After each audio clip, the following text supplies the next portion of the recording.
Hello guys. So we are going to continue our discussion with respect to RAG. In our previous video, we have seen various data ingestion and parsing techniques.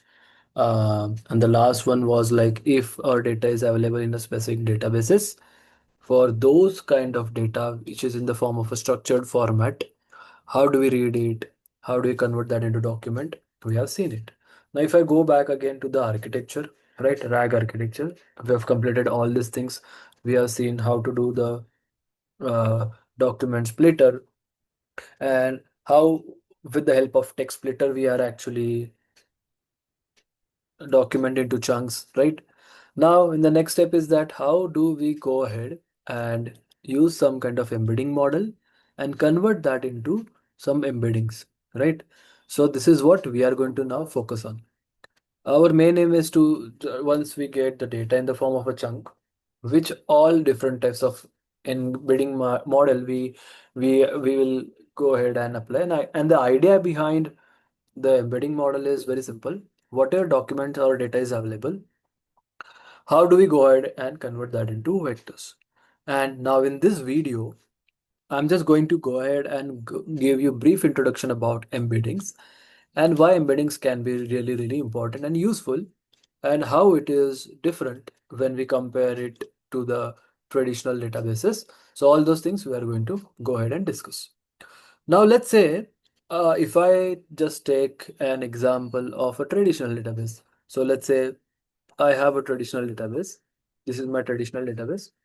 Now for this traditional database, let's consider this. Uh, let's say this is my traditional database.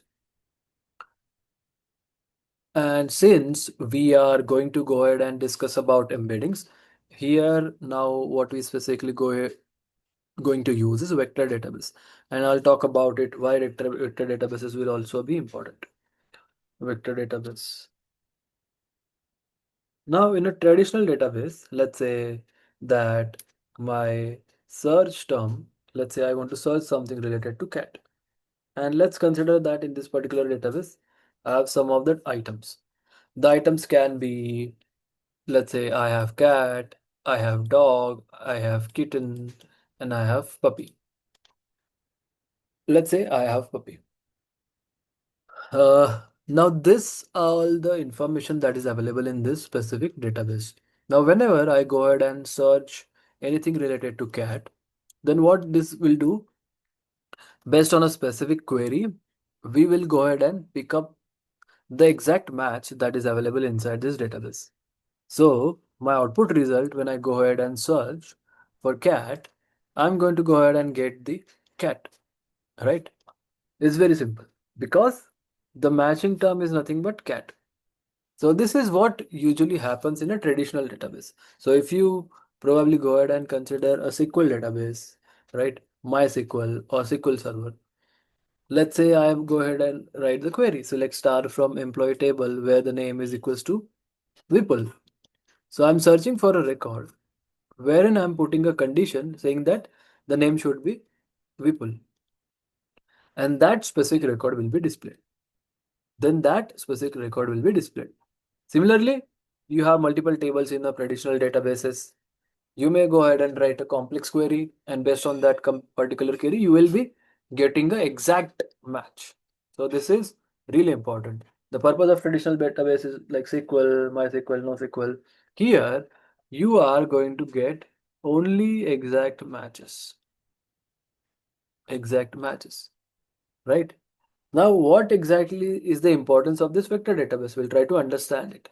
And for vector databases, since we are specifically going to use embeddings, now what is embeddings?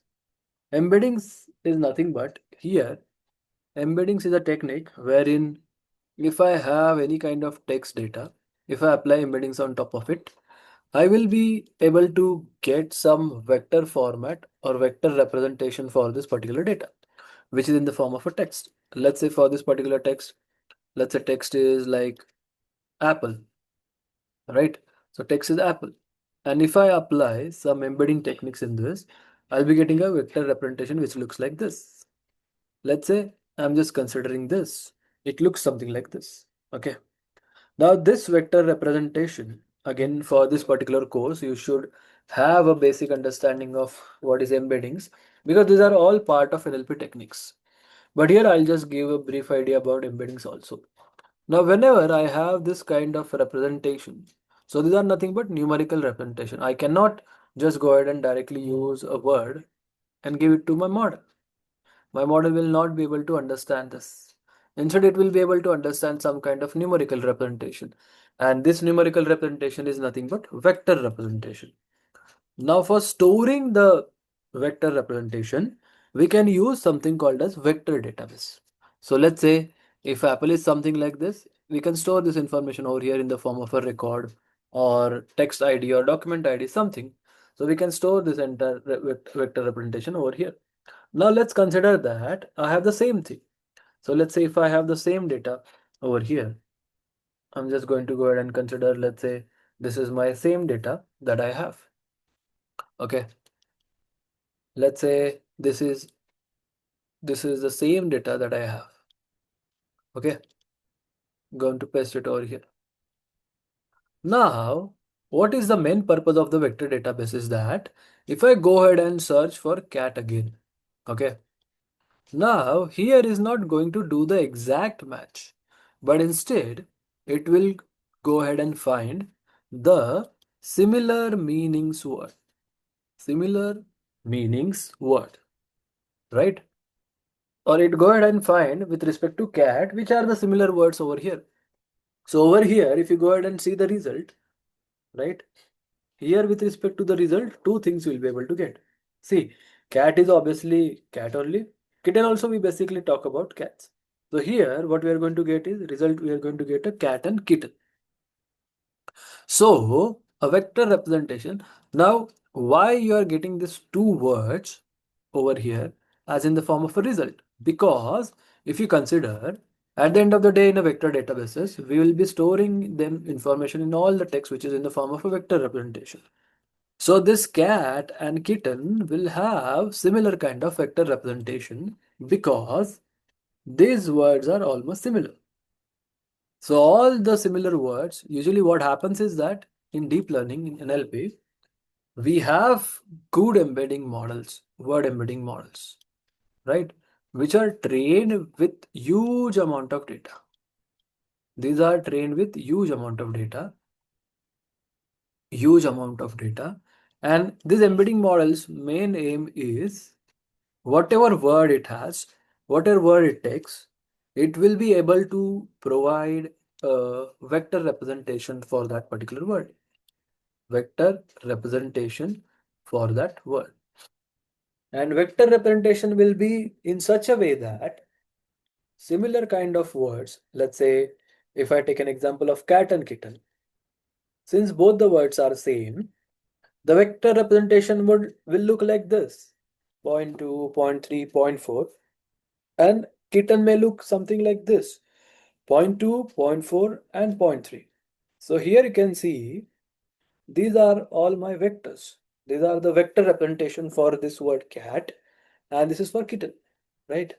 We can see that both the vector representation of the very much same. So what we do that is, in order to compare whether these two are same or not, we apply something called as cosine similarity. This is just one of the metric. And based on this cosine similarity, it actually says that how similar these both words are. I'll show you this all in the terms of coding, right? But I hope you got the idea about what is vector representation.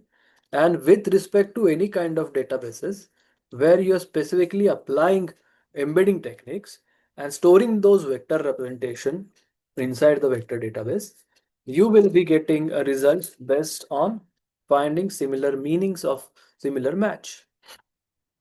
That is how it is completely different from a traditional database. Now this vector databases or vector embeddings, vector database is nothing but we'll be using these databases to store the embeddings, right? This vector representation. And to get this vector representation, we use embedding models. Now there are different embedding models. We have model from OpenAI, we have open source model like Hugging Face, right? Hugging Face and all. But now the question arises, ki, sir, why you are representing in this format? Point 2, point 3, point 4. What this entire words also represent, that also will go ahead and discuss. So let's take one more example. I hope everybody has seen the movie of Marvel, right? And many people, Marvel is having the biggest franchise in the world, right? So let's consider movie from Marvel. Let's say Marvel, there's a movie of Iron Man, right? Iron Man. Now, let's say this Iron Man is, uh, I may go ahead and create an embedding model, or I may use some kind of embedding model. And these embedding models, whenever it takes this Iron Man as a text, it may convert this into vectors. The vector may look like something this. And for this, I will just assume some of the features. So these are nothing but vector representation is nothing but called as feature representation. Why we say feature representation? I'll just talk about it. Let's say my first feature is nothing but action. Second feature is comedy. And third feature is nothing but suspense.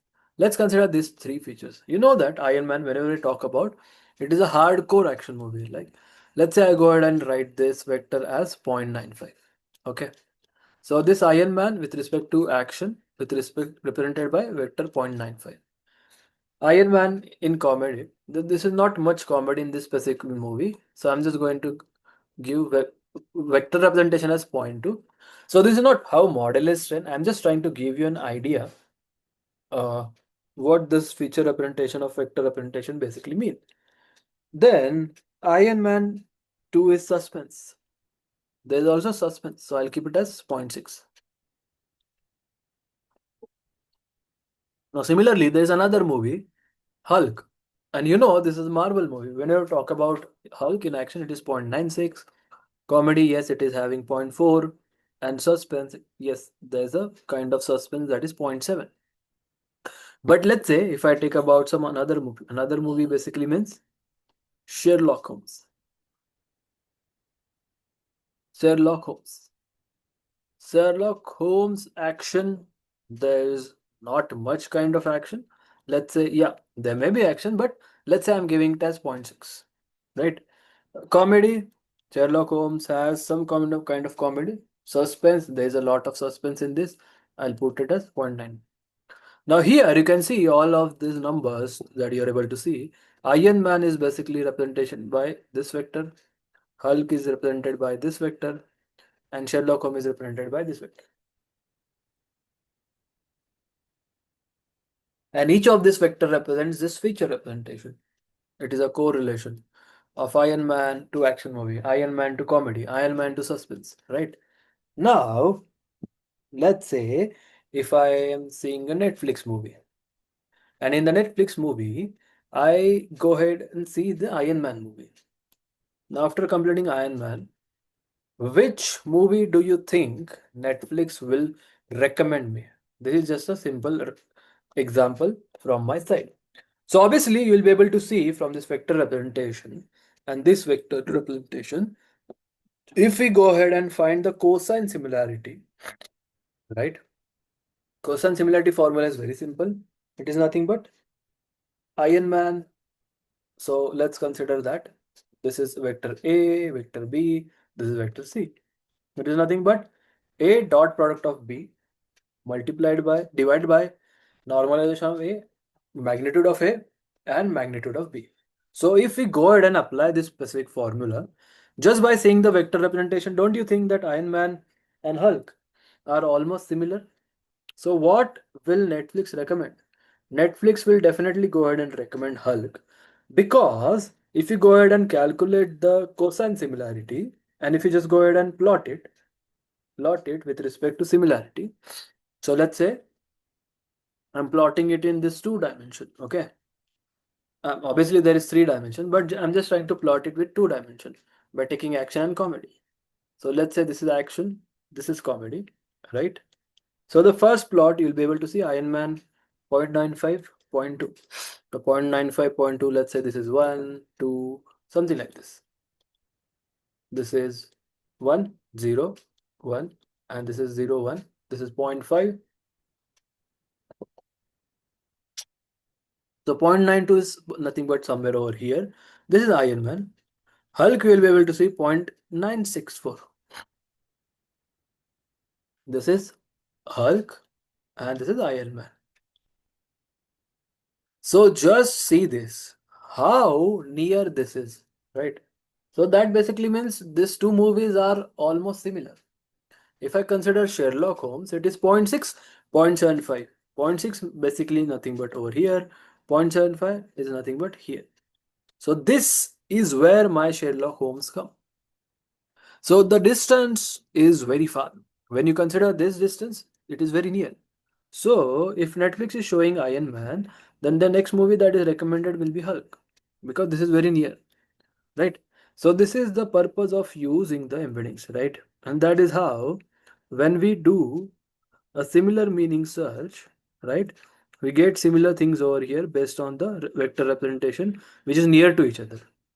And this is the entire idea behind the embeddings. Okay. Now, in our next video, we'll try to see, we don't go on too much into theoretical things because these are some prerequisites that you already know in NLP. Now, in the next video, what I'm actually going to do that is we are going to learn about how we can perform different, how we can use different embedding models and convert some data into vectors, right? And later on, we'll also talk about different kinds of vector databases we can basically use. Okay. So we'll focus on two types. One is OpenAI. We'll also go ahead and focus on Hugging Face, right?